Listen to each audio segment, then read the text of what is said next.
Well, let's go ahead and get started. March 2nd meeting of the Planning Commission is called to order. Let's start with the Pledge of Allegiance. Aaron, would you lead us, please? Sure. Place your right hand over your heart. Repeat with me. I pledge Allegiance to the flag of the United States of America and to the republic for which it stands, one nation under God, indivisible, with liberty and justice for all.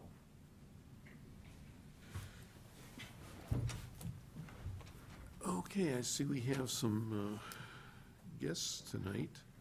Is there any public comment on items that are not on the agenda tonight?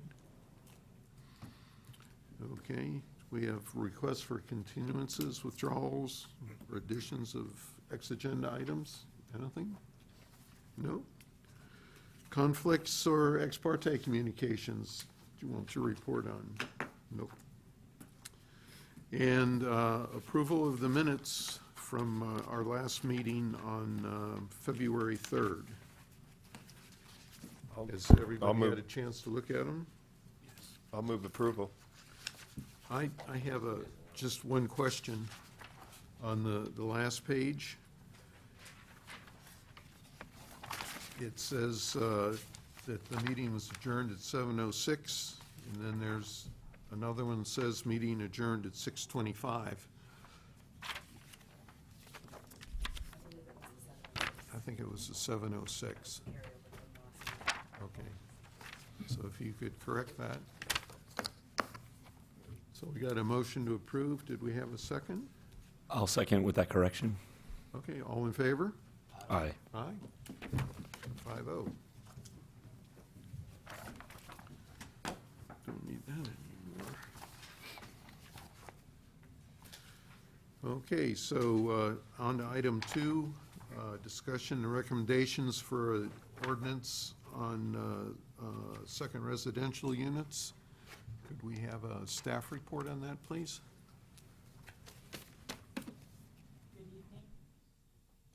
Good evening. Introductions. Lori Tamura, contract planner, joining the team and working with Chip and Brenda and Zena and moving some of these projects forward that have been waiting for a while for some process. So tonight we're bringing forward to you the accessory dwelling unit ordinance. And we do have a presentation, so we'll move through the presentation and we'll be available for any questions as we go through it.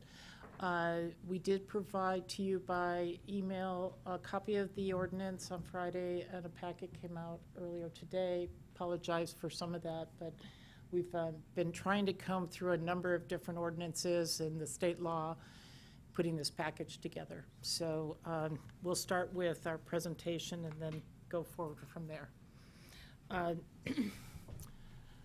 Again, this is the accessory dwelling unit ordinance. This is in response to a number of Senate and Assembly bills that were passed and signed into law and went into effect in January 1st, 2020. The laws change sections of the government code, and you just can see the numbers up there, but these are the provisions in the land use section of the government code at the state level. All previous ordinances for ADUs, second dwelling units, are considered null and void based on these new provisions. All jurisdictions can either adopt new laws and ordinances, or they can refer to these state provisions. So we're bringing forward tonight what we believe would be an appropriate version of the ordinances for your review and recommendation to the City Council. Just a little bit of background again. There was a state law back in January 1st, 2017 that sort of started this ADU work. The City of Solvang looked into it and they had the secondary dwelling unit provisions, but at the point in time, there were meetings with the Planning Commission in 18, there was meetings with the City Council in September of 18, talking about concerns about water and sewer capacity, owner occupancy requirements. Planning Commission came back in December of 2018 with some more thoughts about how to change the ordinance. And then no further action occurred. So with a number of things happening with the city, we just didn't move forward with any additional changes. So what we're going to do is show you some pictures, because pictures are worth 1,000 words. And then we'll go into the rest of the discussion. We did provide some illustrations for your purposes. Basically, the new law has two different references. One is an ADU, accessory dwelling unit, that can be detached and can be in the backyard, side yard. They can be in a number of different locations. It can be attached to the house. Then there's also what's called a junior ADU, and those are attached to the house, and they can't go more than 500 square feet. But remember, either one of these will have their own kitchen and standalone facilities. And the important thing to note is that, and I'm going to say this and it sounds a little surprising, every residential lot can have 3 units on it. The main house, the junior ADU, which is part of the main house, and a separate ADU. And that is what's in the state law. So a mandatory approval, which basically means someone would come in with a set of plans at the counter, and the planning staff would look at it for size, location, setbacks, and stamp the plans and move it on to the building department. There is no discretion beyond that with the project. An 800 square foot detached ADU is approvable at the counter. Also, multifamily units, multifamily projects, there are a number of provisions within the state law that allow for additional square footage to be eked out and become a residential unit, or maybe some of the areas that are part of the common area could add some ADUs to the multifamily component. And if they meet the state law requirements, again, it is approvable at the counter. So I'm going to go through these because we tried to distill this down to the bare minimums. Limitations regarding ADUs. Vacation rentals are not allowed. Owner occupancy requirements are no longer required. So all 3 of the units could be rented out without the owner occupying the unit. Homeowners associations with CC&Rs cannot prohibit or prevent ADUs from occurring. No impact fees for ADUs less than 750 square feet. More than 750 square feet, the fee is proportional. So if you have your developer fees, traffic, parks, water, sewer fees, it's proportionally added on above 750 square feet. ADUs or junior ADUs within a single-family residential unit shall not be charged separate capacity or connection fees. So they don't get a separate meter, and their water use is what is calculated by your meter. Fire sprinklers are not required in an ADU if the single-family residence does not have sprinklers. So you wouldn't retrofit a unit to add for the whole house if you're adding a junior ADU. Obviously, if the house has sprinklers, the junior ADU would be sprinklered also.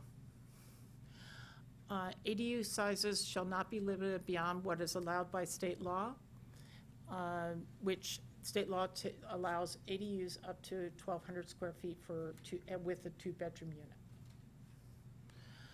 Cities may not require corrections of non-conforming buildings or uses on the same lot. It's common when somebody comes in with a permit to want to look at bringing everything up to code or legalize everything on a lot, and this state law says, no, you don't have the right to pursue other fix-it items on the site. You're approving the ADU or the junior ADU on the property. No parking is required for ADUs in a single-family or garage for conversion, and so you're basically losing parking on the property. Most of the time, the reference when it says per state law exemptions is because you're within areas that have bus routes or bike trails or other means of transportation, and the city of Solvang, basically, the whole city is pretty much served by transit. Applications for an ADU, we need to obviously have an application signed by the property owner.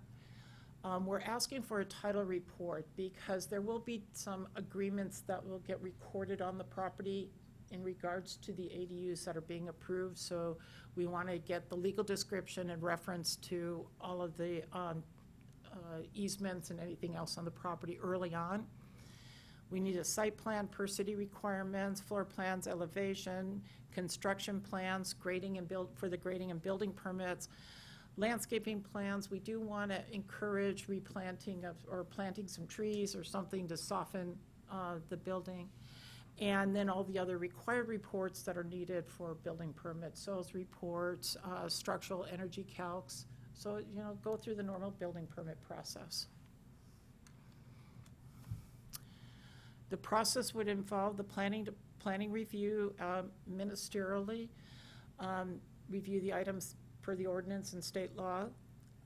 We do not require, or the state does not require, development review, but we are encouraging that if someone has a question about how their property, how it's going to fit on the property or how it relates to the building on site, they could go to the process of the development review committee, however that's going to be structured with the city, for some input and guidance. But that's voluntary review. Building permits are required to be processed within 60 days. Now, you can toll that time as you're responding, you know, sending out a correction. That correction time is not ticked against the 60 days, but as long as it's in the city's hands, that clock is ticking. Fire department will review addressing, setbacks, the sprinklers, and access within that 60-day period. So we will collaborate with the fire department to make sure all of these items are taken care of as quickly and judiciously as possible. Benefits. The state law was passed because of the housing crisis that California is dealing with right now. Expectations are that we're behind about 3 million residents in the state of California as we sit right now. And every opportunity that the state can encourage infill development and additional housing, these are the means that we're going through right now. So additional housing for the residents of the city. The good thing is that ADUs are inventoried and are allowed to be included in any of the reporting that we have for our housing element and the RENA numbers that are assigned to us. And again, regional housing needs assessment numbers that come down every 8 years. And the state says you have to meet certain inventory of housing. ADUs can be included in those numbers. Issues. Well, you're going to have potentially 3 units on every single family lot, or some of the lots, and more units in multifamily, as every city and county in the state of California is going to be dealing with this. Concerns about increased on-street parking if parking is removed. Limitations can be based on things like traffic, sewer, water, public safety. All of these things are going to be concerns as we go through additional ADU getting approved in the city. One of the things that was talked about previously at other planning commission meetings was the issue of, is there a size limitation that you can place on an ADU based on the size of the lot itself? And so some jurisdictions have come up with a number of saying a separate ADU would not exceed more than 10% of the size of the lot. Now remember, and again, there's so many numbers here, but mandatory 800 square foot. we have no jurisdiction or discretion on that.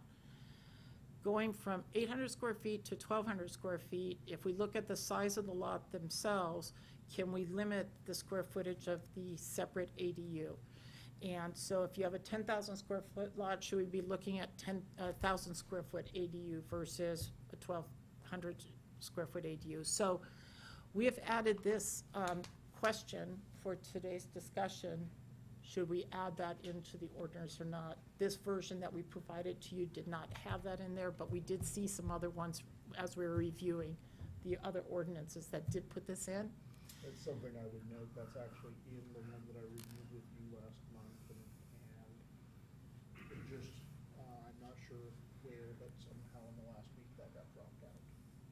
So it's a question, do you want to put that back in or not? So where we are today is Solvang is now proposing a new ordinance for the ADUs and junior ADUs, or we can defer to the state law. And the Planning Commission tonight will review this ordinance and make recommendations to the City Council.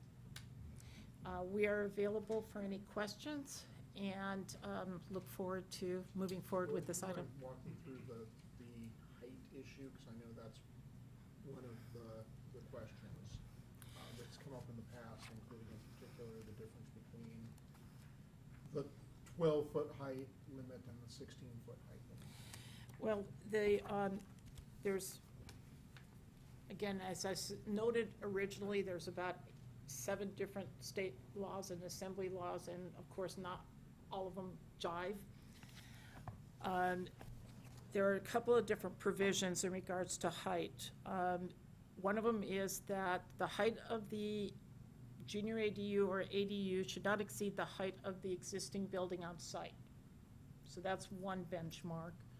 So if you have a 2-story house, you wouldn't be going higher than the 2-story house. But the secondary limitation is the ADU or junior ADU would not be more than 16 feet in height. How do you measure that? Is that to the apex of the roof, or is that to, a mean height of the roof? Is that just your livable floor area? And it looks to us, based on the illustrations that we've been provided, it's to the apex of the roof, the top of the roof. So you're really limiting what can happen on that second story or second use of the building, more like a loft or a second half story for a bedroom or something. But the 16-foot appears to be the limit in height. Now, some of the jurisdictions have said if you get into your 25-foot rear yard setback, that they want to hold it to 12 feet, apex of the roof, so that you only end up with a 1-story unit. But the way the law is written now, it looks like we can't do the 12-foot limitation. It's 16 feet, and how do you interpret the 16 feet? In the city, it's been to the apex of the roof. And I'm sorry, can you further explain that? Because I read this and read it again just now, Mhm. and I see that we have a 12-foot limitation What we within did. the setback areas. So what we did, and again, the problem that we're having is we've merged so many ordinances together, and one of them was in reference to it, that we did have a provision in there that was 16 or 12 feet in the setback area. Today we are going through the laws, and there's no reference to that in the laws. It was a recommendation from another jurisdiction, and we're having a real tough time finding a way to say 12 feet is the limit within the rear yard setback. So we wanted to point that out to you tonight. So what is tonight's proposal? 16 feet. And But meeting, that's not as it's written. correct. So those are the 2 changes, would be the height regulations and then this issue of the 10%, if that's the way you want to go. So Mr. Chair, and I'm sorry if there's a little confusion. I'm hoping that it's entirely on my part. But is there something in front of the Planning Commission this evening that they in fact can take action on and recommend to the council? Because I'm hearing at least 2 instances where what we brought to them last month, and what I thought we had arrived at last week, may or may not be what's in front of them tonight. And what's in front of them tonight, which I read, I'm now hearing you say that perhaps it's going to change, and I don't know when that would occur. Yeah, and so, first of all, we're trying to make this as simple as possible for Solvang, and looking at all of the other local jurisdictions, provisions, most of them are just going with what the state law says. We can go ahead and adopt it as we propose tonight and move that on to the city council. It is more stringent than what state law says. And that's okay. The question is, state law says 16 feet. How you interpret the 16 feet is what's livable area versus roof. And so we can have that discussion.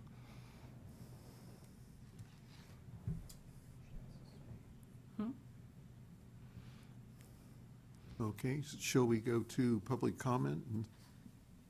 So I have a few speaker slips. Don Thompson.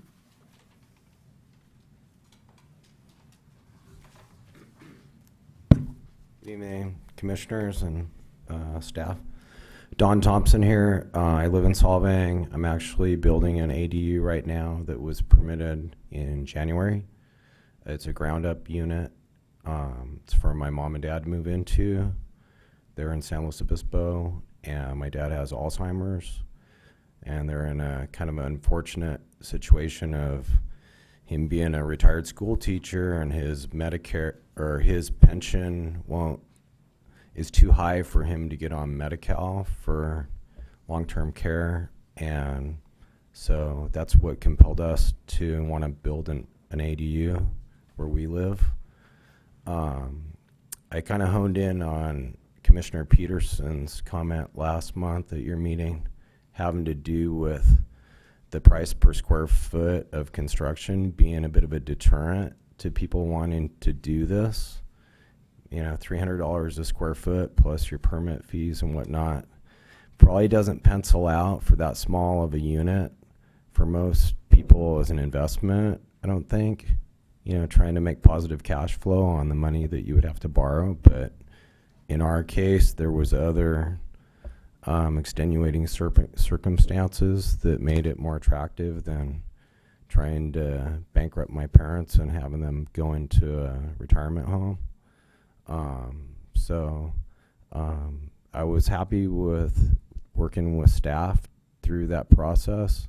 I know that wasn't easy because everything was in flux with it being the end of the year and new laws coming into effect and our application having been prior to that. And also the fact that, you know, the old ADU ordinance had expired and the city was in need of getting that brought up to date, which is what you're in the process of now. In a way, I kind of feel like maybe there's a little bit of putting the cart before the horse, because it sounds like you're gonna maybe move this through to city council tonight, and was that made available to the public, the draft? Because I've been looking for it online and I haven't seen it. I just saw the agenda posted on Friday.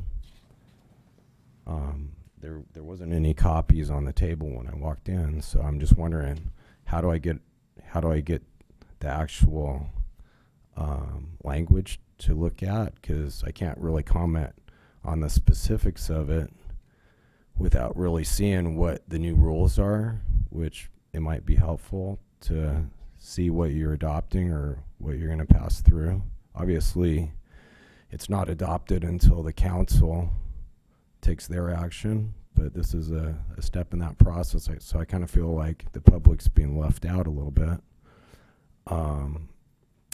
And the 16-foot issue, it seems to me like, why wouldn't you just ask the state for clarification on that rather than, kind of discussing amongst yourself how that should be interpreted.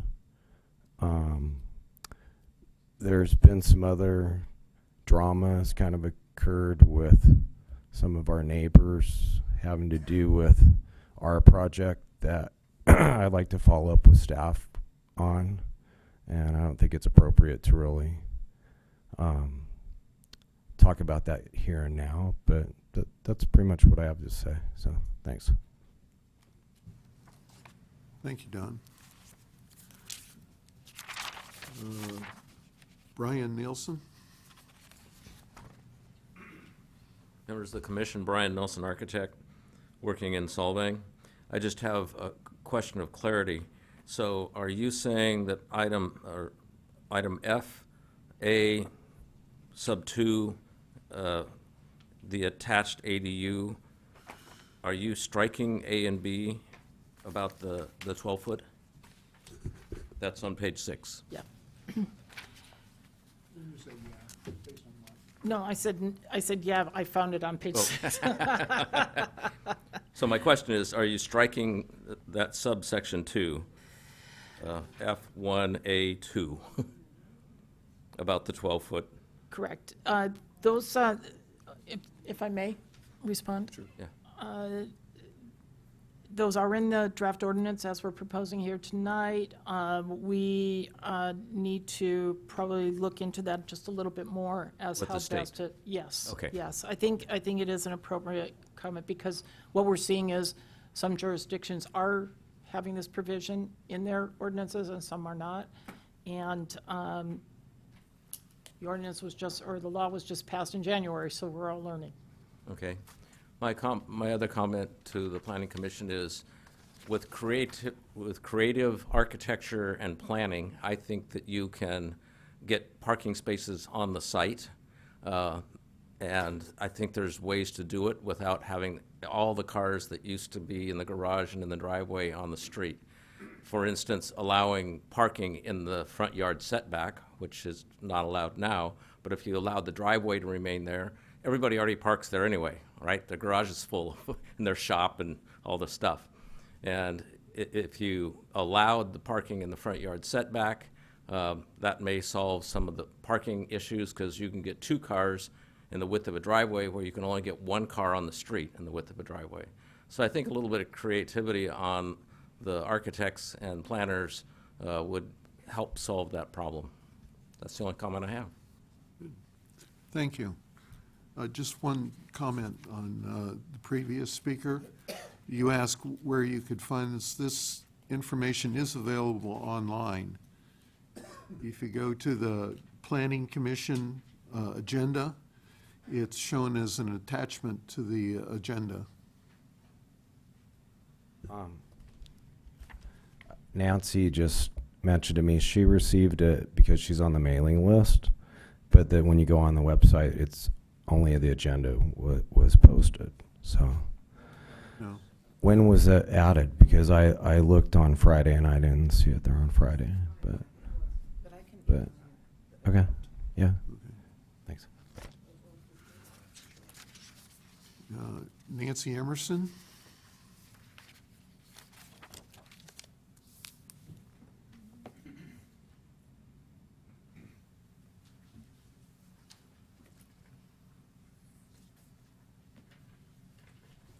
Thank you.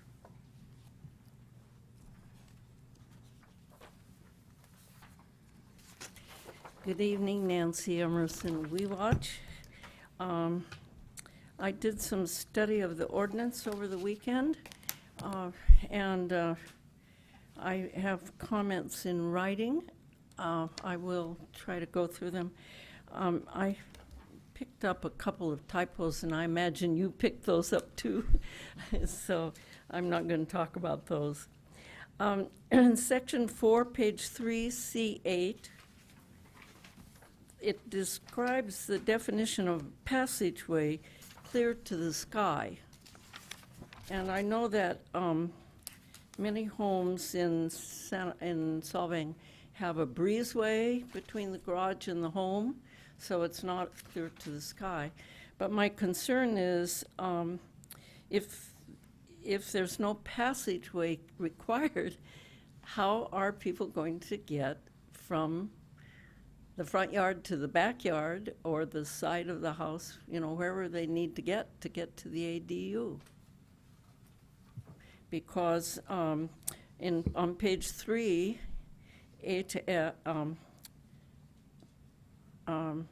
on page 6 in F4, it states that no passageway to the ADU or JADU is required.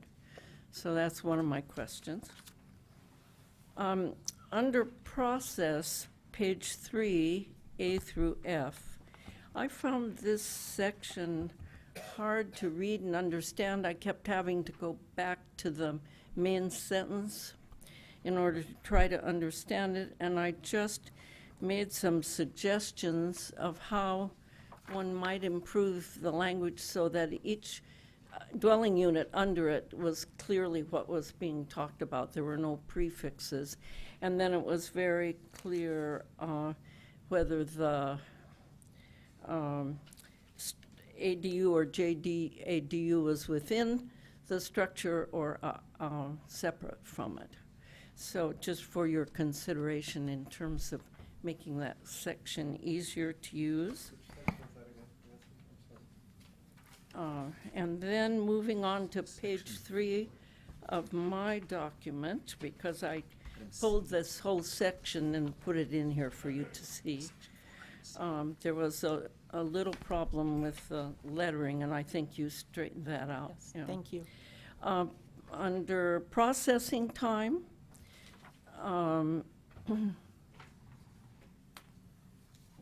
that was just the last of this section of the ordinance, sorry. Section 4, page 5, E3, rental term. Is it possible to make a statement such as shall not be used as a vacation rental to further prevent circumventing this requirement? Because I think we're all concerned about the creativity of people who want that additional income from the vacation rental, when what we need in the city is more affordable housing, meaning low, moderate housing, very low, moderate. And I do think ADUs offer us the possibility of being able to have some of that kind of housing. But we'll lose that if they can wiggle around the requirement of 30 days. So that's my concern. And then section 4, page 5, E4, talks about affordable sales.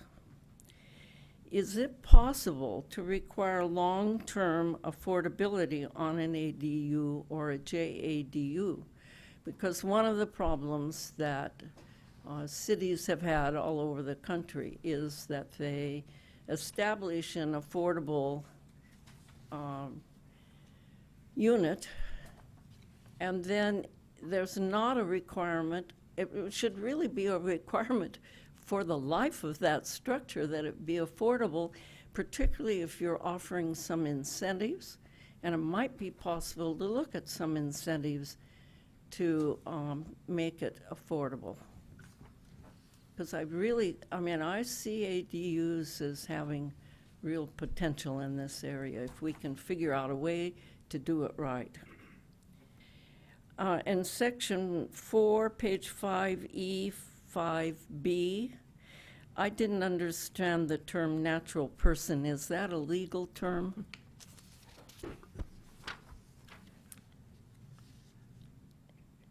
We'll look at that. I just didn't know what it meant. I think it means it has to be a real person as opposed to a trust or a corporation. It has to be a real person. Real person, okay. Nancy, I'm sorry, where was that one? Page, Page 5. section 4, 5B. page 5, E, 5B. Jim, you're not looking at And then in section 4 still, page 5, E5C, the phrase "all JADUs subject to owner occupancy on or after January 1, 2025 was not repeated in this. It had been in the first two, and I wondered if you wanted to insert it there. Okay. And then on page 6, F1A, completely outside of all setbacks. And what does completely outside mean in terms of setback requirements? I puzzled on that, and I simply couldn't figure it out.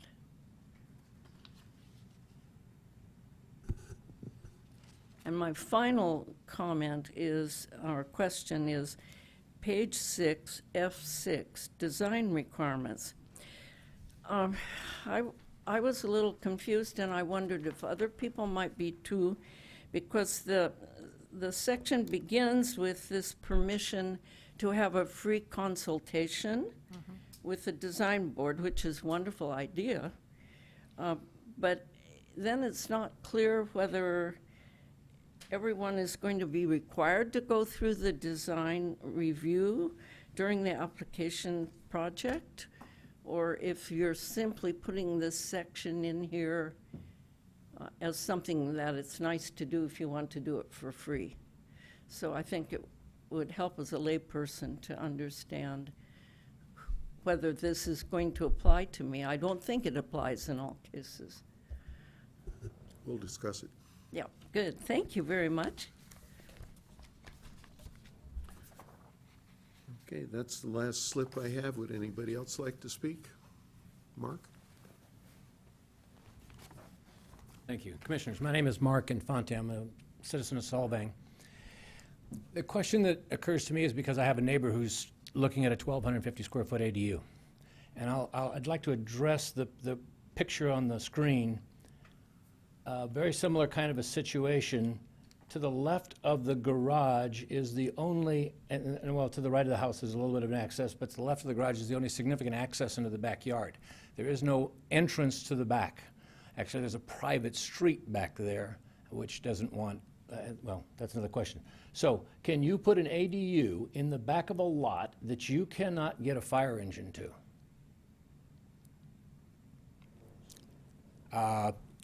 It's a question. Thank you for your time. I think that's addressed. Anybody else like to speak? Well, okay, we'll bring it back to the commission. Who'd like to start? I do have a quick question, just to... Sure, go ahead. Chip, you were talking about something that was dropped, the 10% and the 800 square foot. That was dropped by the state, or was that dropped out of our ordinance? And then the other question I had was, I thought we had to abide by the state laws. So she's saying if we make them more stringent as far as like the 16-foot height versus 12-foot height, if we send this to the state, they're just going to send it back to us. It's just going to delay the process. So shouldn't we just abide by the state laws as much as possible without having to delay the process? So we had a meeting in February, and we reviewed the Goleta proposed ADU ordinance.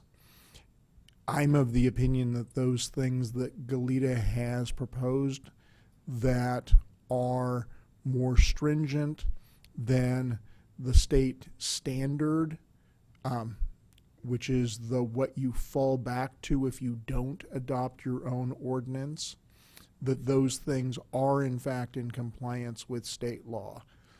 Somewhere between your meeting somewhere, I guess last week, because I haven't looked at this sense of version I looked at Friday morning, there are a couple of things that were in what you saw in February that seem to have dropped out, which I believe are in fact in compliance or can be in compliance with state law. One of those, there is a provision in the state law which allows for you to adopt,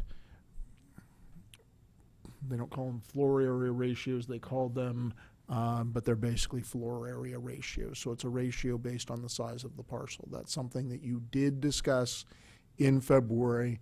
You did direct to bring back in an ordinance. It's not in the ordinance that is in front of you this evening. So a first question for your review is whether you want to go with what you directed us to do in February, and if the right number is 10%, or if you don't want to go with that. That would allow in certain circumstances, for example, a 10,000 square foot parcel could still have the 850 square foot ADU, but if they wanted to go larger than 850 square feet, they would be limited to 1,000 square feet, as opposed to a 12,000 square foot lot could go all the way up to 1,200 square feet. So a first question for you is whether you want staff to put that provision back into the ordinance you're going to move forward to the city council. The second thing, when I read on Friday morning and when I'm reading still here this evening, similar to the Goleta provisions, within setbacks, you're saying that the height would be limited to 12 feet. Outside of the setbacks, it would be 16 feet. That's something that when I read the state law, I believe that you are allowed to do that. Apparently, there are some commentors who have said that maybe that you aren't allowed to do that. I'm not sure why. That is something that was in the Goleta ordinance that you looked at. Anything you do, again, is going to be sent to the state, and the state is going to have to either approve it or deny it. They may not like the letter Q on the date that they look at it, so I guess they could say you can't have a Q. There's nothing in state law, though, actually, that says you can't have a letter Q. So there is at least some, some challenge in trying to comply with the Department of Housing, which has not yet finished its guidelines. But I would urge you, for purposes of Solvang, to forward something that you think fits best for Solvang within the very limited number of things that we can actually further regulate. And again, I believe that we can regulate that floor area ratio if you want to. You may decide that the difference between 1,000 and 1,200 square feet on a 10,000 square foot lot is not worth playing with. That's your guidance and direction to us, and again, thank you for being the Planning Commission and making those calls. So I think, Lori, those are the two areas that we're asking for your further guidance on. Do you care if something is 12 or 16 feet high within the setback area, and you want to include that additional limitation on total size, and it would be basically for lots that are less than 12,000 square feet? That 10%, that number, that came from the state, that's in the state law. Now, the state law doesn't have a number. What it says is that you can, for the units over 850 square feet, you can adopt ratios. It doesn't tell you what the ratio is. It just tells you you can adopt them. It's among the list of types of things that you can regulate. And then, unfortunately, they haven't yet adopted the guidelines that tell you, is it 10%, is it 15%, is it 4%, what is it? Who came up with that 10%? That I was using, again, the City of Goleta example, because they've spent quite a bit of time and quite many, at least tens of thousands of dollars writing their draft. A question, you keep mentioning 850 square feet. Do you really mean 800?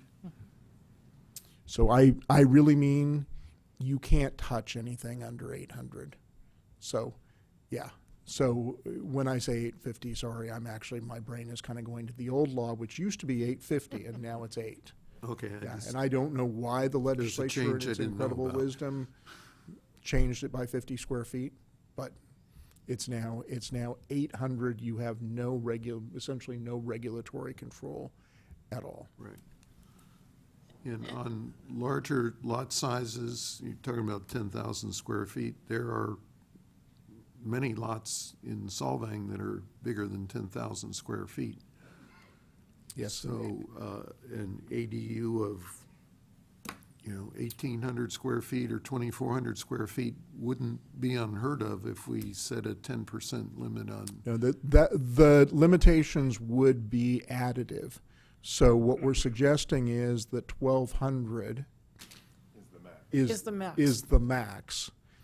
If the lot is less than 12,000 square feet, then you can't get up to the 1,200. You're at 10% of whatever the lot is. And that's, again, that's totally a discretionary question for you. We're presenting that for your consideration, and you can either tell us you like that idea or you hate that idea. If I could, one other thing that popped out from public comment, and then I've been reading through again the tonight version. I'm sorry, I was in the State of the City thing all day on Friday, so I didn't get to spend a lot of time on Friday. But there is a question about vacation rentals. Actually, the only place in the city of Solvang that you can have vacation rentals is within the TRC.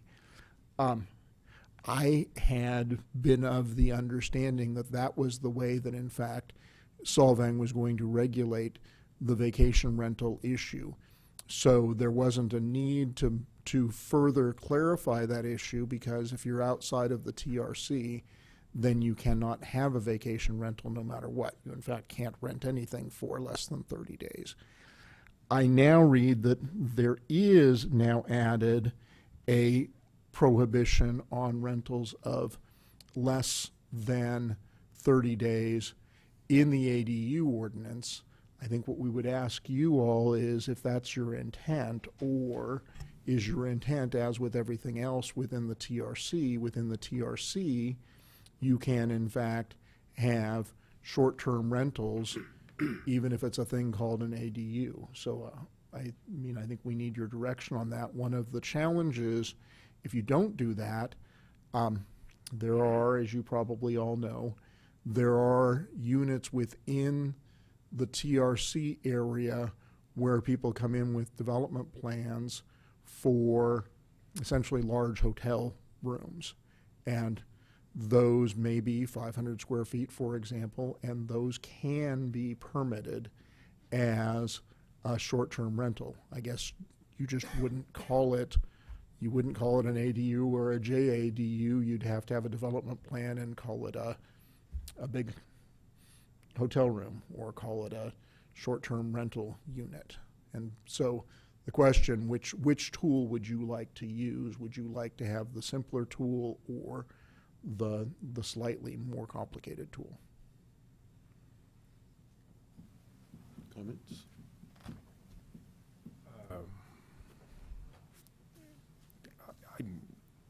I'm really confused, and I think I'm pretty smart on this stuff. Yes. But holy smokes! I mean, I know a lot of it's state mandated. Mark, I think that if you have an ADU in the back and a fire can't, or if you're fearful a fire can't get it, I believe that the fire department has to approve it in the first place. Second place, if that ADU is attached to the house, like you could have a big wing in the back that's a family room and the fire guys couldn't get there either, yet you could have it. So I think the fire, say if I had a 10,000 square foot house, 5,000 square foot house, but I had a family room in the back that the fire couldn't get to except for down the side, they would probably allow me to do that. So I think that it's going to fall back on the fire department as to access, and they're going to say no or not. We commented last week that I did a detached garage at my house and I had to have 10 feet of separation because fire required it. It's silliness. 10, why not 5, why not 7? We say 10. Yet in ADU, I think it's 5-foot separation. Yet a garage is 10. Yet you can have a garage attached if you have firewall with drywall. So I mean, it's fire driven. I'm just trying to answer some of these. I think that it doesn't hurt to say, again, in this ordinance that ADUs, and I think we say it, but clearly that it's residentially zoned or multifamily, single family, multifamily only. There are no ADUs in the commercial zone, likewise, there are no vacation rentals. They're only allowed in the TRC. So you're defining out and defining in and stating it 3 times, I don't think hurts. Okay. I would like to see short-term rentals, we discussed this, that it had to be more than 30 days. I thought 60 was more fair. I think Scott had brought that up at the last one. I don't know if that's too much, if the state wouldn't allow that.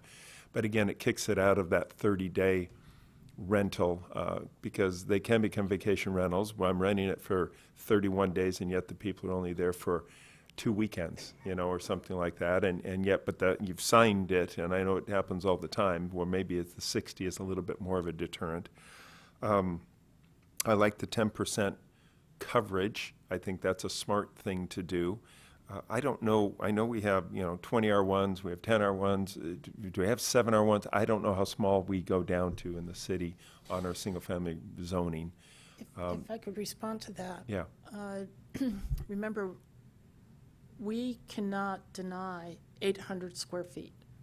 So Right. your base lot size is 8,000. gotcha. So we cannot approve an ADU over 1,200 square feet.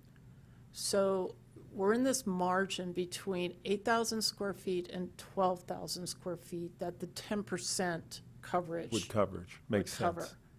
So you think about the city of Solvang and how many lots are larger than 12,000 square feet? How many lots are less than 8,000 square feet? We're only applying this 10% In number between that. to those that are between 8 and 12,000 square Yes. feet. So you can look at your zoning map and kind of get an idea Yeah, how of many there would be. really are. So is that a demarcation or a provision that is beneficial, or do you just go 800 to 1,200 and we can work through that and bring that information back to you at the next meeting if you'd like? Gotcha. Just a quick thing, following up on the vacation rentals. I think we, at the last meeting, actually recommended 90 days. That's correct. In fact, I'm looking right here, 90 days, you're right.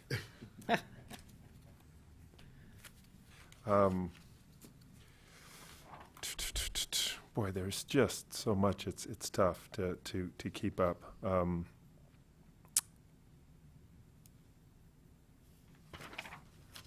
There is a minimum square footage on the junior accessory. They can't be more than 500 square feet on a junior, I believe, is no more than 500 square feet. Even though it is entirely contained inside of a house. Seems ridiculous, but it seems like a separate one would be 800 inside. You could divide your house in half because you're not adding square footage, and what would it matter? But that's state law, I'm assuming, so that's fine, doesn't make sense. Nancy Emerson's question about the pathway unobstructed clear to the sky, I think we had to change that definition because some of the pathways are covered in between with trellises or breezeways. I think that should probably be changed.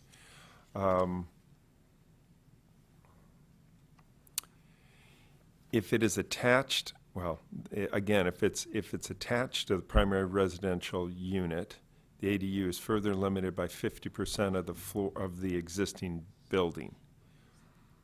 But that's on page 3 at the top, D. So, like third sentence down, if attached to the primary residential dwelling unit or accessory structure, the ADU is further limited to 50% of the floor area of the existing building. Perhaps it could just say 50% of the floor area of the dwelling unit or accessory structure. Because when I read building, I went, is that 50% of the house, or is that it's of the accessory structure that it's attached to? Again, just trying to clarify it as much as I could.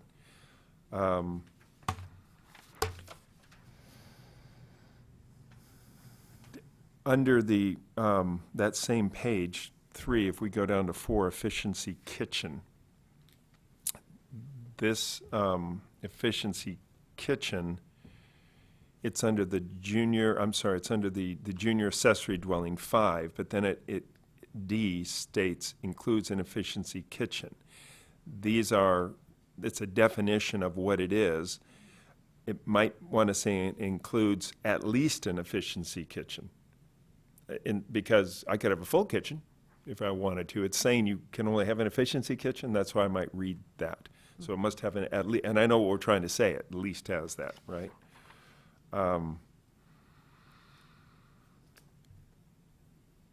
If we go to page 4E toward the bottom, I'm going to see if I've got this right. It's detached, that's on multi-family dwelling lots, no more than 2. It says that the side and rear setbacks are 4 feet and the total floor area is 800 square feet, comma, or less. I don't have to build an 800 square foot ADU in a multifamily, right? I could do a 7 and a 6. Right. So just a comma or less, but max is the 800. That's where the 800 is. The 850 is on the single and the 800 is on the multi. Blows me away. You think it'd be the other way around, right? Because that's a multi, you should be able to go to 850 and a single family go to 8, but it's the other way around. Again, not us, state. Yeah, it can't be less than 150 square feet. Right, right. But it doesn't have to be 800 square feet. And I caught what Nancy had said there on the January 1st, 2025 under both, just the same. The vacation rentals, I agree with that. And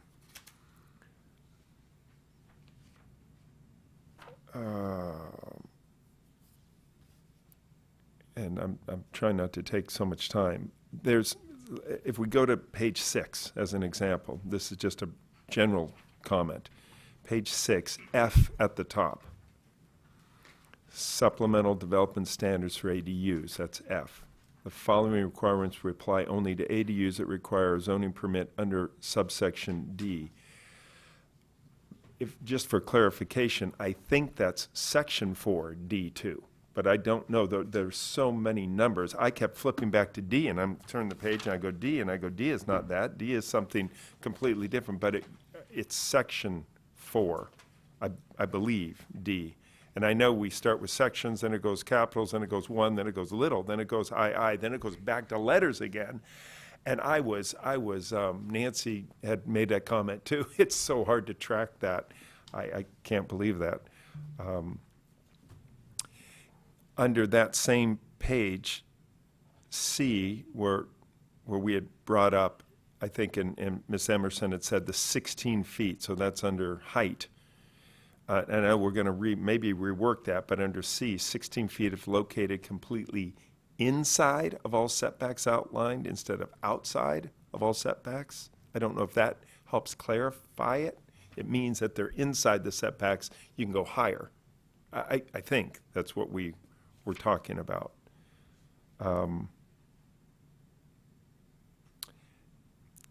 that same page, under detached ADUs, B, right there, little 2, it says a detached ADU located atop a legally permitted existing detached garage may not exceed the height of the principal dwelling unit.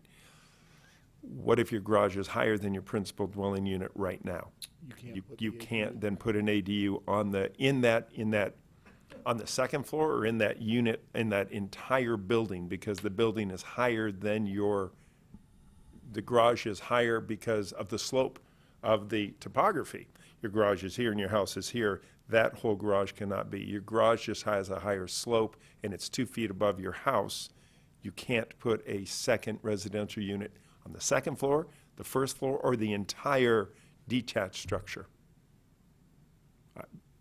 And I think of that only because my garage has a 12 and 12 pitch, my house doesn't because I built the garage newer, and I know I'm 3 or 4 feet higher, and I'm thinking, okay, my garage can never be an ADU. Is that what we're trying to do? I don't understand the rationale. Mr. Chair, Commissioner Peterson, that circumstance you could not, in the circumstance you just described, you'd have to find somewhere, for example, you could put the ADU above the portion of the lower house, but you couldn't put the ADU if your garage is already essentially the highest part of your house. You wouldn't be able to put your your ADU above the garage. Gotcha. So it could be on the first floor conversion, but not the second floor. I get it. So you're not having the view into the neighbors. Now that makes sense. Okay, that could be clarified, perhaps, where it says this does not prohibit an ADU from having an existing roof line, because you can't build the existing roof line, the new one, over 16 feet, detached, unless you're within the setbacks, but you can have. Unless you're outside of the setbacks. Inside the setbacks.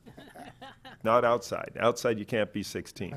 So the way that you interpret Setbacks. that language is Yeah. interpreted. So if you have a setback that is 20 feet from a sideline, and you are closer to the sideline than 20 feet, Mm-hmm. in that circumstance, you are inside of the setbacks. If you are more than 20 feet from the sideline, you are now outside of the setbacks. Okay, So the challenge that comes up here is that you still have setbacks, but the state has decided that you can have ADUs that are within 4 feet of the property line. correct. Even though you may have, for example, a 10-foot setback. So if you go to 4 feet from the property line, you are now 6 feet into the setback. Gotcha. So under C, I stand corrected where it says 16 feet if located completely outside of all setbacks. So outside of setbacks means, to me, on the inside, you're explaining it. Okay. Clearly, we need some more drawings. But by the way, if I may, another one of these goofy things, and I know that it's a function of state law, but on the passageway issue, Mm-hmm. so state requires us to have a definition of passageway, and then you go further into the ordinance, and this is also a function of state law, and I've got to say, sometimes the state doesn't write very well. But while you've defined it, now you actually can't require it. So you've Right. defined something that you can't have. Right. Because you can't require them to have a passageway Exactly. to the second dwelling unit. Yep. Yes. And to Ms. Emerson's point, how do they get there? They walk across the grass. I don't Well, know. no. You just don't have to do a passageway. Yeah. Okay. Wasn't there a safety thing that we talked about last month about the fire department having access to the unit, or there's a safety thing I remember we So mentioned? the first thing that will happen in processing an ADU application will be to send it to the fire department and have them confirm that it in fact meets fire safety standards. And we may want to, if you would like, we can add a sentence to the processing section of this to note that is the first step in processing any application will be to send it to the fire department to confirm that it meets all fire safety standards. Because yes, the fire code actually does in certain ways trump even the ADU requirements. Yeah. Well, it is state law, too. And But with respect to the fire Let department. me just, I got two more and I'm gonna stop, but I'm just gotta finish because my thoughts are just, I'm telling you, I'm all over. And then I'll stop. Because if I lose my train, I'm gonna have to start over. That's how silly I am. Page 7, development fee impacts. No, under G1, no development fee impacts are required for an ADU that is less than 750. Again, not 800, but 750. Another different, not a typo, that's just how it is, okay? That's state law. Anything over 750 is to be charged proportionate, got that. Utility fees, this is about the utility fees meaning separate connections. It says converted ADUs and JADUs on a single unit dwelling lot created are not required to have new. If it's a new detached ADU, you can charge sewer and connection fees? Is that how we're reading that? Yes. So converted, no. And is converted meaning a converted garage, converted part of your house? It's already, the structure's there. Accessory unit, accessory structure is a conversion. New, though, you can charge the 12,500 that we do on sewer and the 12,000 on water. And again, it's proportional. So if it's 800 square feet, we're going to have to come up with what is that proportional number to the developer fees and the hookup fees. To a new house and a new ADU. I'm saying a new ADU with an existing house. Correct. Well, I see. So proportion would be 800 based on a 3,000 square foot house, it's X. Right. This is an 800, it's Y. Right. Based on that. I think we just have a flat fee, though, at sewer and water hookup fees of about 12 grand a pop. I didn't think we do proportion on a 10,000 square foot house or a 1,000 square foot house. It's still 12. Maybe it is now. Maybe it is. Okay. And the only other thing was the design requirements. And Ms. Emerson brought it up also under page 7. If the property owner wishes to receive advice and informal guidance, they can do this. And if they wish, then they can go through and they talk about roof pitch and they talk about all this stuff. But if they don't wish to, they don't have to, and they can even wish to and not listen to it and say, oh, no, I want a flat roof. I want a pitch that's higher, and I sure as heck don't have to do a landscape plan. It's just that I'm going to you and you ask me, what do you want? I say that. Yeah, I'm telling you, it is the most confusing. But anyway, those are my issues, my questions, and I think you guys answered a lot of them. Some of them are still up in the air for discussion. Okay, Would you like to have a response or wait till others comment? why don't we wait until everybody comments and then you can, Right. anybody else? I have a few things too, but if somebody else wants to go. Actually, I have a small thing, it's really tiny, on page 7, 6A. On page 7, 6A, little I, it says, manufactured modular home proposed to be sued. I assume that's used. Yeah, I got that too. What's that? Sorry, I wish you'd tell me that. And I think Aaron covered about everything I could think of and more. Thank you. Already asked my question. Scott? I was just going to bring up the 90-day program instead of the 30-day to really put a Emphasis. speed bump in the 30-day short-term rental. That was the concern last time, and I think that. Are you thinking that also for the TRC as well? But or no? No, just, The TRC allows them. So if They there's can an do night ADU to night to night. If someone owns an ADU in the TRC, You can't have an ADU in the TRC zone. You cannot. Well, I Actually- don't know. If this ordinance only talks about single-family dwellings and multifamily, correct? That's right. That are in the TRC. That's true. Very That- good point. To The clarify, component after conversations with the state, if there is a legal single-family dwelling in any zone, they can have an ADU. There is a sprinkling of legal single-family homes throughout the TRC that are on the outskirts of the edge of town or at the edge of the village where they could apply for an ADU, but all of the standards would still apply. So then it would be for any ADU then. But for the 30-day, you're going to implement that in the TRC because that could be extra people coming into the TRC staying in the TRC. I would think that if I had a TRC zone piece of property over here that had a house on it, and I went in and asked you folks for a vacation rental building, I could rent that out nightly because it's zoned and it's allowed in our zone to do it. Right. So so we would only say again, you're correct, the accessory dwelling units in the single-family, multifamily residential unit. Should we have a language in there in the ordinance? I think why not? Be as clear as you can. Sure. I would suggest, it sounds like what we should have is except for in the TRC.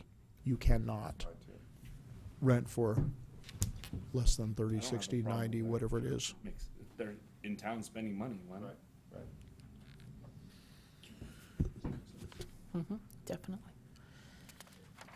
And Mr. Chair, back to Mr. Peterson and looking at this version, I think you pointed out this language at page 7 in number 6, the design requirements. This language about being able to go to and what would be now the BDC, the Branding and Design Committee, that language needs to be moved to its own separate area. These are the standards, so these standards must be met for ADUs. And then the concept is that if you want some input from so that's staff will look at it and staff will conform that it meets these specific intended to be objective standards. If you're an applicant and you don't like staff's determination, or you want some help because you just want some help in designing or doing something, then what we're providing is you can go to the BDC, and we're not going to charge you a fee to go talk to the BDC about, what do you think about this roof pitch? And I might ask for I might ask for a variance for this roof pitch because my house is, it's some famous guy who designed flat roofs and it's the only one in the city. So what you're saying is that these design standards are must-shells, but this wishes thing is just to go to this design. Okay, you're right, that should be in separate then, because I'm reading it under the wish Exactly. list, and then you just throw it away, Okay. Aaron, That's good. Sorry, Jack, I had another thought about if they are allowing, if it is an ADU within the TRC that can be rented, then I think on that section of going to the design review board should have included, hey, this needs to fit the architecture of the city, right? I mean, or is that going over above and beyond? Or is that adding too much to? Well, under the current BAR guidelines, anything in the TRC would have to go to the BAR, and they would have to approve it or disapprove it. You're absolutely correct. It has to Right. be Northern European and everything else. Exactly. Yeah. So I'm just thinking that's like adding to it again. Yeah. No, that's. So should that be in this ordinance as well, or is that double? Well, I the think language. saying things, as long as they're consistently said, the more times you say them, if they're consistent, the better. So you don't have to, again, as I keep saying, Miss Emerson's email, I'm flipping back from page to page as we did all night to try to catch it. If you just keep saying it consistently, it's better to say it over and over. Yeah, I would just note, and jump in if I'm wrong on this, but one of the design standards that we are allowed to adopt, which we're recommending to you, is this one on the exterior appearance, design, style, and character of the attached ADU must have the same exterior appearance and architectural style of the principal dwelling and use the same exterior materials, colors, and design, etc. So thinking of the circumstance in the TRC, if you had an existing legal non-conforming dwelling in the TRC and you wanted to add an ADU, you would be required to basically have the exterior design match the existing residential unit. If that, and I don't know if there are any, but if there's an existing residential unit within the TRC that is not of Northern European design, and in fact probably there are many because they were built before 1988, then you cannot, under the law related to ADUs, then require them to go back and change the exterior appearance of the existing residence.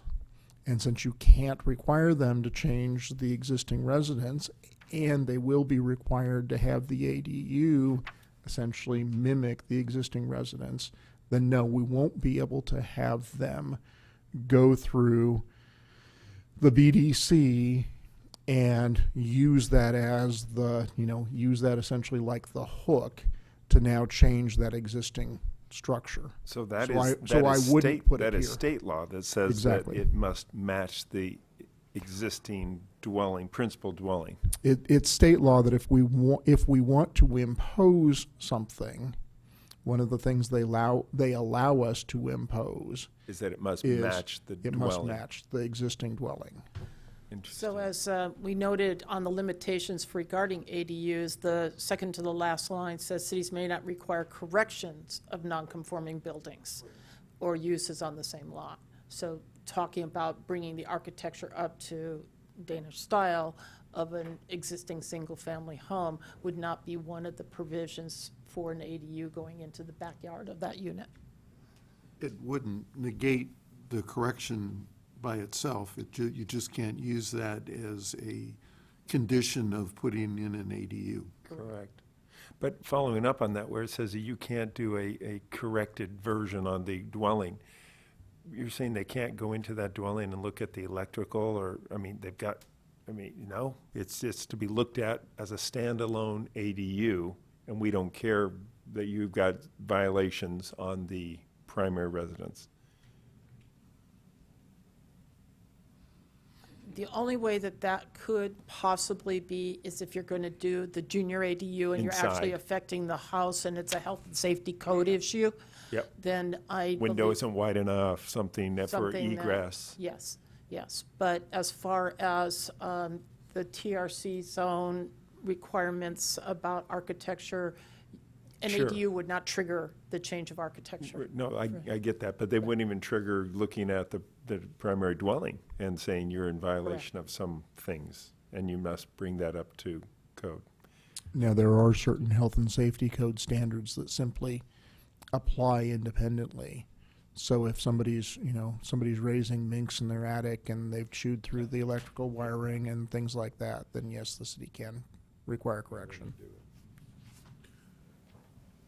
Okay, I have some comments. Most of them have already been covered, so thank you, everybody. You did a great job, but I have a couple other questions. First of all, on the fire, they're approving, we talked about this last time, where they require 120 days, but yet we have to approve in 60 days. So in theory, if they haven't approved the access for the fire within 60 days, it's still going to get approved regardless. And we can't go back and undo it when the fire department comes back and says, no, you can't do that. This is one of the challenges that we're going to have to work through with the fire department and building safety is how do we meet the intent of the law? And remember, one of the things is that we do have blocks of time that will get told when, corrections are sent over. So, and then they respond back. So I think we will continue to work with the fire department. We're all learning on the ADUs and how to make this work judiciously. So it is something that we're going to have to work through procedurally. Okay. One other thing on Section 4, C1A, should that be 800 square feet, not 850? What's the page? Page 3, right at the very top.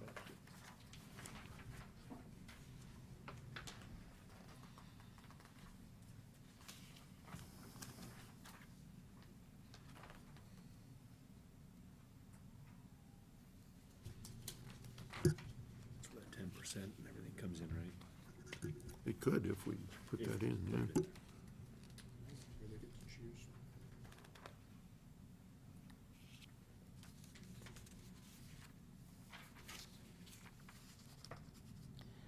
I'm s-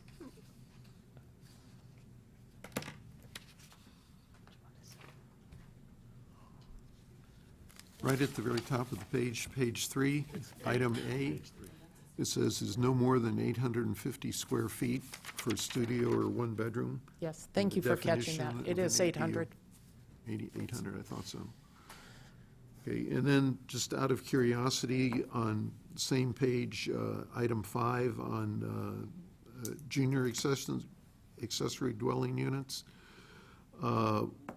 once you've put that in, does that single family now become a multi-family by definition? Because now you've got 2 independent living units in the same building? No. Why It's not? a single family with a junior ADU, Okay, and it's still in the single-family zone. You know, nothing, the zoning does not change. okay, just curious. But it's called a multifamily dwelling under definition, but it's not in the zone of multifamily, technically. On page 4, item F, processing time. This doesn't seem like the appropriate place for that to be. I mean, I agree we need it, but I think it belongs back under item D1, maybe as item B or something, where it says process, the following permit process. And then 1 is permit required, item A is ministerial review. And then I think that might be a good place to put an item B, processing time.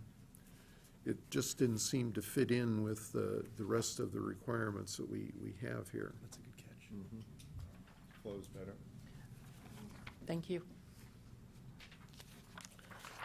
And I'm just going to suggest that that may also be a place to note that a complete application must include, and I don't know what the term is, but fire department review, fire certification, fire something.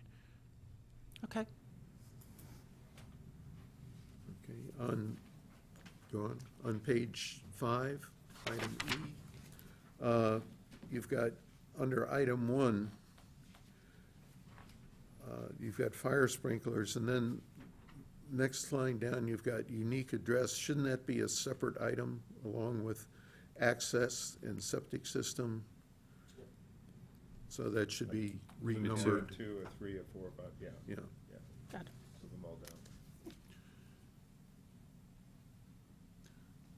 On the owner-occupied provision that you can require it after January 1, 2025,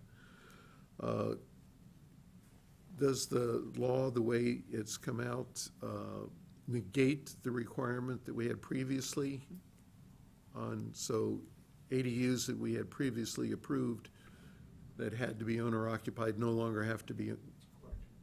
Okay. But if they're permitted by that time, they don't have to, even though the law could revert, it sunsets. I don't know if they'll probably even extend it, who knows? But let's say they don't, it sunsets. You have a permit, they can't then make the owner live in it. Like we're allowing, Jack's point is, we would allow them now not to have to live in it. They can't make them live in it if the law changes. Oddly, and I can't believe that even this legislature won't correct this, but the way that it's written, you can have an existing unit that exists in 2024, and that existing unit that already existed in 2025, then you can require the owner occupancy. That's the way that I don't know what they were thinking, but that's the way it's written. I can't imagine that they won't change that sometime in the next 5 years. But that's Maybe the way they're it's- maybe they're just checking to see if it's gonna be a lot of complaints and things, right? Just try it and see. Oh, wow, then they require and they say, okay, then if you're not meeting the code, then you gotta eliminate your ADU. They're not gonna have that happen. They're not going to do They're that. not gonna do that. Yeah. They're gonna continue it on, yeah. Defeats the whole purpose. On the item 6 on that same page 5, where it's a deed restriction, it talks about filing with the county. My first question is, what happens if this isn't done within the 60-day period? Or does this have to be done before they come in for a permit? Well, this is something that in fact the applicant accomplishes or doesn't accomplish, and if they have not accomplished this prior to getting a building permit, then they don't get their building permit. Okay, so it doesn't fall in that 60-day window? No. Okay. And we can talk about refining the timing. It may be that it's prior to occupancy of the unit, just because we still have to, even though we're doing the land use permit or the clearance through planning, they still have building permits and a number of different things to go through. So we will look at timing for that agreement to be recorded. Okay, and then under that same thing, item D, talking about removing the deed restriction under certain circumstances, it says the director can do that, but it doesn't say anything about recording the action with the county clerk recorder. We can add that clarification. It would be a quick claim of that original or removal of that legal document on the title. And it would have to be recorded with the clerk. And then I had another just general question on detached ADUs on page 6. Talks about detached garages. Are there any other structures that could be turned into an ADU, or is it only garages? The way the state law is written, it refers to garages. It also refers to accessory structures. So if you had a workroom, a bathhouse with, from a swimming pool, if you had an accessory structure and it could be converted to a residential junior ADU or ADU, yes, that's why it's referring to accessory structures, because there's other things But- that could be there. In this instance, it doesn't. It just says garages. Oh, okay. It says legally permitted garages, legally permitted accessory structures should be in there too, not Right. just tough shed. Right. Mr. Chair, Mr. Peterson, I believe that the area that you're referencing is actually just related to the ability to locate a detached ADU atop a legally permitted existing detached garage. So again, it's you can convert something other than a garage to an ADU, but We're not addressing that yeah, in here. that's not what's being addressed in this particular section. This is putting them above an existing Garage. legal garage. Although, if you look at little I, 2 I's right above it under A, it says an attached ADU that is not situated atop another structure. I don't, I mean, or am I reading that wrong? I know you're saying garages, but is 1A a structure? Man, whew. And that's attached or detached, man, it's confusing. We will look at the wording in the scenarios that are being described here, and as noted earlier, we'll try to bring back some exhibits to see how we interpret this as illustrating the different options that are being described. Okay. So in the next section on setbacks, if I'm reading this correctly, what we're saying is that the side setback has to be 4 feet, the rear setback has to be 4 feet, the front setback has to be 20 feet, secondary front setback on corner lots have to be 10 feet. Is that, it can be greater than that if they want to, right? No, it absolutely. That's not what it says. It absolutely can be greater. The state law is requiring you to allow ADUs within 4 feet of the lot line. Right, I Even though you understand that. may have other setbacks. But the way this is written, it's saying it has to be. Yes. So maybe It must just meet put in these not less these than. minimums. on all of these. What I would suggest there is saying, new construction ADUs must observe the following minimum setbacks. There you go. Okay. And this does address Mark's concern either under E, right there in that same section, so fire that was my department next review one. is the side, yeah.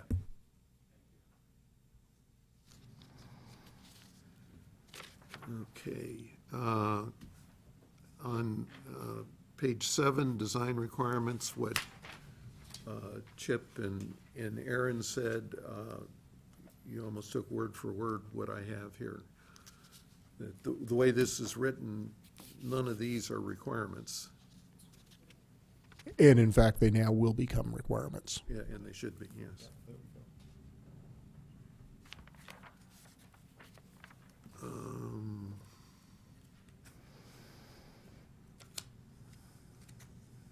On next page 8, item I and J. And I guess it's okay. It seems to me they were saying the same thing, but they're two different headings. One's appeals and one's discretionary approval, so. And if I may expand on that just a moment, for almost every scenario that we're going to be seeing with ADUs, they're ministerial. Right, there's no notice. How do you appeal something when there's no notice to a Exactly. neighbor? It's idiotic.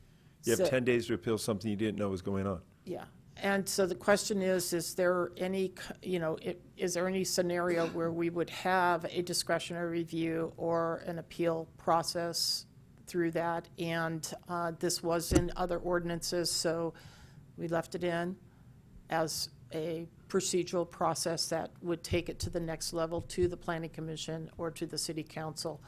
I don't envision that there will be that situation, but there may be. So we left it in. And I would note, in this instance, the appellant, actually, the only way they can appeal is if they show that the permit is issued doesn't meet the standards. Technical standards. Well, again, Yeah. it would have to be something, wild, like, it's 3 feet from the property line, not 4. It's 17 feet, not 16. exactly, yeah. But again, how would they know that? Because the permit gets issued and the building gets done and then it's, it's without notice. No one's ever going to appeal. The only one's going to appeal will be the applicant who got denied because there's no notice to the neighbors as there is with everything else. It's a confusing section. I probably wouldn't even have it in there that you have the right to appeal because you don't have the right to appeal. Well, I guess you do if you talked over coffee over the fence one day, I guess, in that 10-day period. Well, the flip side of it is if there's a reason that was brought forward by the planning staff or building department or fire department and one of the ADUs on the property or, the junior ADUs denied by staff, then the landowner could come forward or the applicant could come forward through a discretionary review and have that discussion. So I don't know if we can make it any clearer. It is part of the process. No matter what permit you're issued, you can go through an appeal process or bring it forward to the planning commission. So I think we'll look through this with Chip and see if there's a better way to handle this particular issue. And I would just note the language, the city will not accept an appeal of the decision on the requested ADU if the applicant or opposing party fails to identify the specific development standard inconsistency. So again, it's got to be that it is inconsistent with your adopted development standards. So it's essentially an appeal if there's been a mistake. Okay, and then one last thing under severability. Do we need to say the city council intends that? Can't we just say, by a court of competent jurisdiction, such validity will not, and I don't see where that's unnecessary.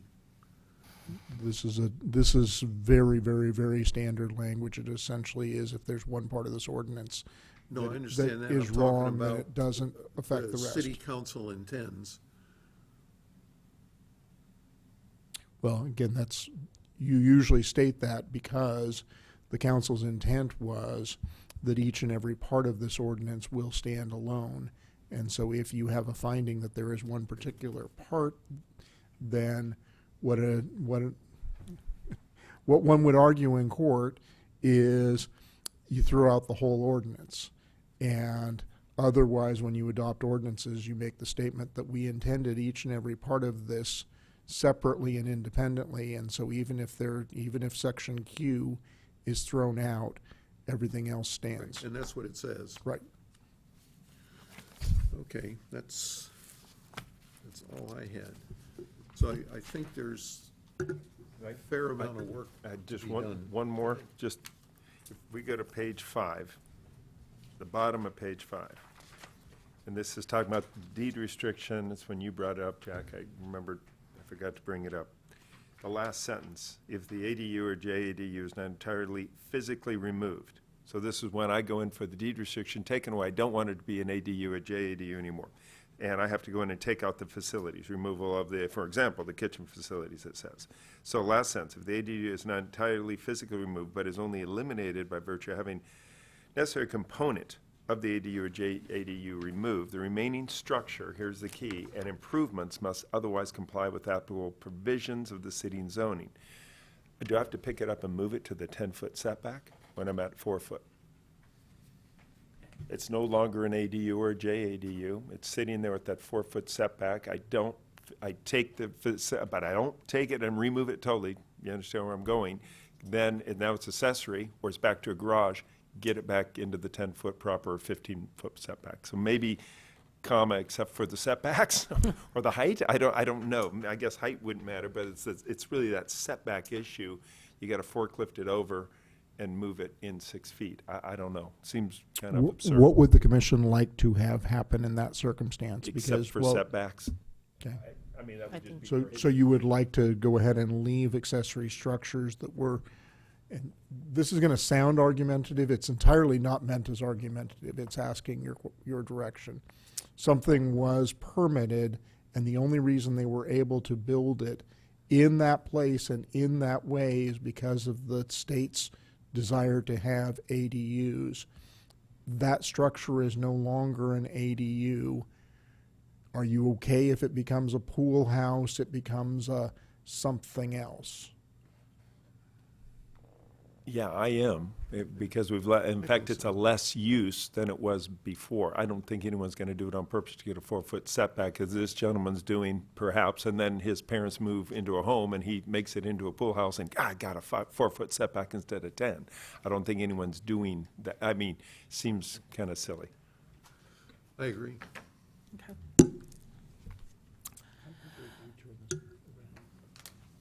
Yeah. So what we'd like to do is recommend to the Planning Commission that we take all of the comments, suggestions, clarifications back, and we'll bring it to your next Planning Commission meeting. A number of these items we struggled with in trying to address what the state's brought down, as well as how other jurisdictions are dealing with this and trying to simplify it, and as you can see, lots of questions. So we very much appreciate those here tonight that raised issues with it, and also the comments that we've heard, and we look forward to bringing back a new version of the document, and we will try to provide some illustrations also. You know, we did provide some that were part of a state presentation on ADUs, and we will bring some more as illustrations on how to interpret these provisions. Yeah, and I would encourage you to take the time that is necessary to make it a good document. And if you can't get that done by the next meeting, don't just put it together and we'll go through this again. And Yes, and compared to Goleta's many tens of thousands of dollars of effort, this was much less than that. right. Thank you. And also, if you could make sure that it's referenced somewhere so people know where to look for it, because there was at least one comment tonight that it wasn't available online, and it was a short notice, too. Yeah, and again, apologize to the community. We really picked this up and dove into it in anticipation of this meeting about a week ago. So it took us a while to get up to speed, work with other jurisdictions, work with the law, work with HCD, and coming up with something. So we appreciate all the comments, and we'll bring it forward again in an adoptable form. Okay, and I have just one other general question, that we're basing this on Goleta. Has Goleta submitted theirs to the state? Do we know if they've gotten any feedback? So I'll say two things. One of them is Goleta's ordinances was a great way to start the process. Reading through it and looking at the law and then comparing it to other ordinances, we did make changes, and I apologize to Chip for not making it clear that we made some changes. But we were trying to simplify it for Solvang. And so if you look at Goleta's ordinance, it's a lot more complicated than what we brought forward. And so we will continue to work to make it user-friendly, clear, and adoptable at the state level. Good. Anybody have any other comments? Oh, I do, well, not on this, on a separate, maybe we can go to the discussion section. I have a question about the Brown Act. When Do are you- we going to do that training? Do you want to make a motion to continue this to the next one? Do you- Yeah, Sure. Move that we continue, I can't tell you the name, resolution. I can find the official. there you go. Draft ordinance number 20 Yeah. dash, We don't have a number yet. don't have a number, regarding accessory dwelling and junior accessory dwelling units to the next meeting, or to the next available meeting. A second? Do we need a second then? Yep, all those in favor? Yes. Aye, okay. So now, on the Brown Act, it was postponed from last meeting, and so should we try to set another date for that? I think it's important to do. It's important to do. We actually are working with the council and may have, because of all of the interest in the Brown Act this past 9 months or so since it began having such great interest, I think that I'm going to ask somebody from the district attorney's office, who I've been working with, to help us with that training, to just confirm that in fact they've been involved, so that, for example, if there's a local newspaper publisher who disagrees with our opinions, we will have it very clear, and so we're working on that. Oh, good. Can I just give you a report on a couple of other things that I'm expecting are going to come up in your purview now that Lori is here? Again, Lori has been on board for about a week. We have found a number of things about the way that your planning department has been operating over the last 20-ish years. For example, you have a requirement for land use permits for every approval that occurs, and yet we can't find that a land use permit has ever been issued by the city of Solvang, and there's not even a form for one. There are expiration dates for development plan approvals, but the former planning director had some novel interpretations about extending things without coming back to your planning commission. There are a few other things like that. So I am expecting Lori may be actually bringing you a few cleanup items over the next couple of months related specifically to process, and asking for your confirmation on process on a couple of particular things. And Lori, I don't know if you wanted to expand on that, but I think that's going to help everyone have the same expectations at the city, and I'm hoping it means the city will then spend less time with its city attorney. Okay, something to We look also- forward to. And you know, we are going to be also bringing forward to you a couple of projects. We'll be meeting with some applicants. There have been some projects that have been waiting for direction, and so next meeting, obviously, we'll bring this forward. If this is a big bite with the ADU ordinance, and so we don't want to load up your meetings with a lot of stuff as catch-up items, but we do have some things that will be coming forward, and whether it's the April meeting or the May meeting, you'll be seeing some applications. Okay. Anybody else have any comments or staff? I guess we're done. Meeting's adjourned. Thank you very much. Thank you. Thank you. I thought it was. Brenda? It wasn't.